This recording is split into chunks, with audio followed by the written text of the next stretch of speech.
Joel Wendt here. More real politics. Today I'm going to talk about Occupy Wall Street and leaders. A couple different times I've read in various articles on Adbusters and websites for the Occupy movement that it is a leaderless group. Mostly these comments seem to be made by people who have strong opinions and would like to have their opinions paid attention to.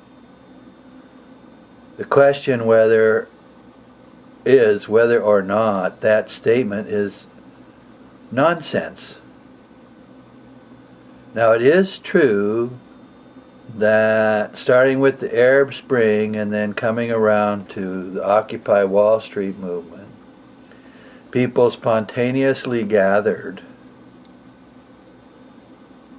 in order to express some deep feelings they had about the situation in the world.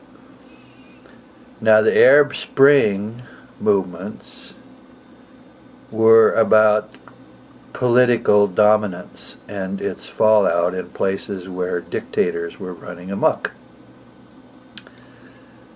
The Occupy Wall Street movement is about economic dominance and where financiers are running amok. Now the thing is if people were paying attention to the reality of our existence, they would realize that there's all kinds of leaders. I believe the concern among those who want to have a leaderless Occupy Wall Street movement is, A, they don't want anyone telling them what to think while they're running around, of course, telling everybody else what they think. And they believe there's some kind of holiness in the structure of a movement which is basically most similar to some kind of barely functioning anarchy. And of course when this barely functioning anarchy spills over into actual actions on the street, the result has been violence and people being thrown in jail.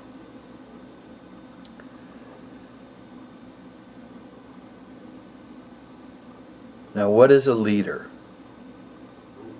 What is a political leader? A leader is not necessarily someone who tells you what to do. A leader can simply be a person who knows more about a subject and is worth paying attention to. They lead because they have a capacity that comes from been there, done that. I have to check my time. All right? So that the idea that Occupy Wall Street can function without leaders is nonsense. It needs people with experience, people who are thoughtful, people who have some smarts. Now you don't have to obey those people, but there's a lot of rhetoric floating around in the Occupy movement which is basically childish and immature and not very thoughtful.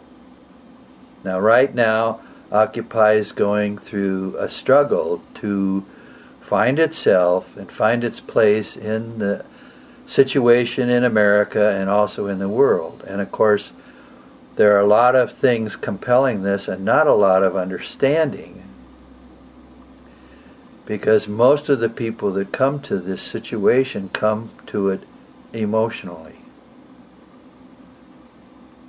They've discovered they really don't like the world, that they really don't like the fact that there are people out there that ruin things for the rest of us, and in and among the influences on the people that have discovered this are all kinds of thoughtful people that have been around for a long, long time. Ralph Nader, Noam Chomsky, to just mention a few. they've created a vocabulary in which a lot of stuff is done. So for Occupy to act as if there's no leaders simply means that they're not thinking very carefully. And of course, that's what is going to destroy the movement. Now, why do I say this? Well, I say it in part because I was in Berkeley, California from the late 60s through the 70s.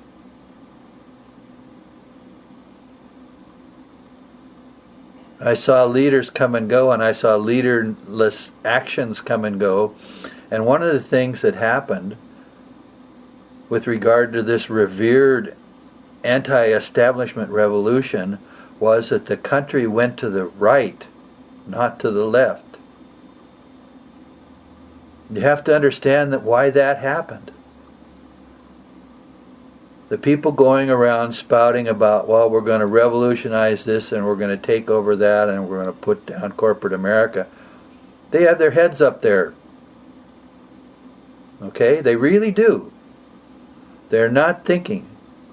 They're full of their emotions. They're full of their belief that they're powerful. And I tell you, I remember we were going to change the world. That's what we thought in the 60s and the 70s. And gosh, we did change the world. Well, what happened?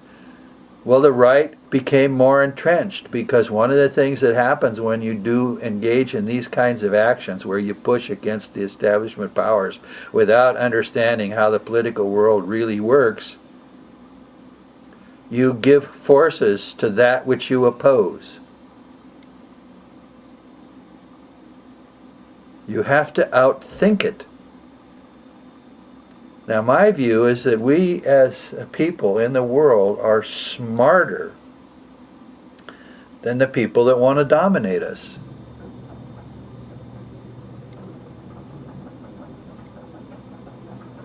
But we have to be smarter, and one of the ways to be smarter is to recognize that there are experts around, people who know stuff.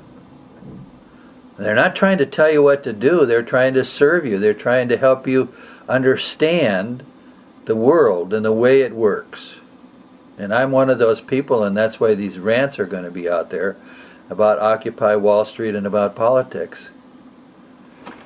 Now, if you doubt it, you know, if you got to have that besides what's on my videos, here's some books. That one's Uncommon Sense, The Degeneration and the Redemption of Political Life in America. And the subtitle is, Why Play by the Rules When the Game is Obviously Fixed? And then there's deeper stuff. Here's a collection of essays on the nature of public life. The subtitle of that is The Soul of a People, the Spirit of a Nation, and the Sacrifices of its Leaders. And then just for the Occupy movement and the folks involved in the Arab Spring, I wrote this, Economic and Social Rebellion.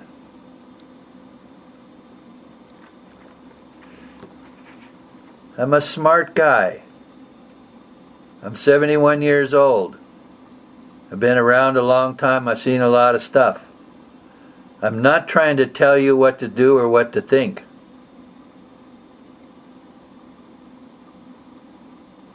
But I am a leader in the sense of I have expertise and I'm giving it to you. And just about everything I write, this one didn't get past some changes in the stuff at lulu.com. You can read it for free on my website, but the other stuff can be downloaded in ebooks for nothing.